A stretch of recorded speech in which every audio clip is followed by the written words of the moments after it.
कोल्ल जी और अल्ल जी नाम के दो भाई थे।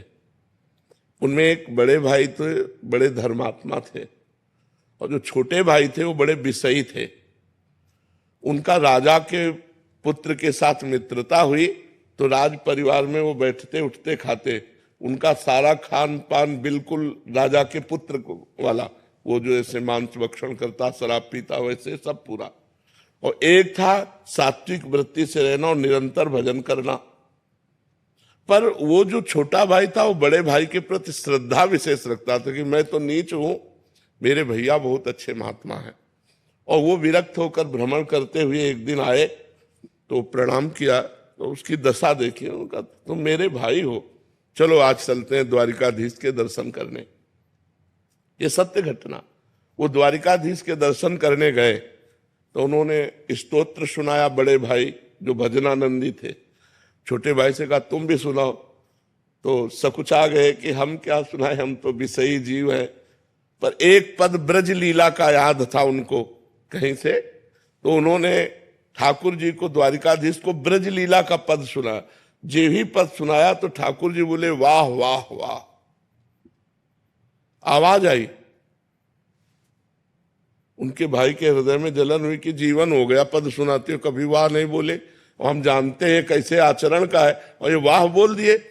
चलो, इतने में ठाकुर जी ने अपने निजी जो सेवक थे उनसे प्रसाद और माला दी और कहा पीछे छोटे भाई को दे जाके।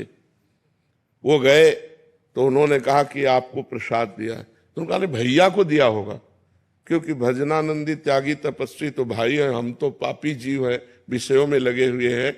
तो उनका नहीं, भगवान ने आपका नाम कह के दिया है। अब वो हाथ में, अब बड़े भाई के हृदय में और जलन हो गई कि देखो भगवान ने हमें प्रसाद नहीं दिया, रोज पद सुनाऊं तो भगवान कभी वाह नहीं बोले, और ये विषयी जीव इसके उसमें वाह बोले। अब जीऊंगा नहीं, जब भगवान ही हमारे नहीं हुए तो मैं जीऊंगा क्या। वो समुद्र में जाके कूद गए। जब समुद्र में कूद गए तो द्वारिकाधीश के दिव्य पार्षद उनको दिव्य द्वारिका ले गए, बड़े वाले को। अब कुछ तसल्ली हुई। जब द्वारिकाधीश के दर्शन किए, द्वारिकाधीश जी ने कहा लाओ प्रसाद पाओ। वहां 2 पत्तल डाले गए, तो उसने कहा 1 पत्तल किसका, बोले तुम्हारे भाई का। अब और जलन हो गई कि यहां भी उसकी पहुंच है। अब वो अंदर से भगवान से बोले कि प्रभु अब सहा नहीं जा रहा, वो पाप करता है, राजसिक भोगों को भोगता है, और मैं जीवन भर भजन करता रहा। तो भगवान ने कहा इस जन्म में तुम भजन शुरू कर रहे हो, तुम्हें पता है ये कितने जन्मों का मेरा भगत है।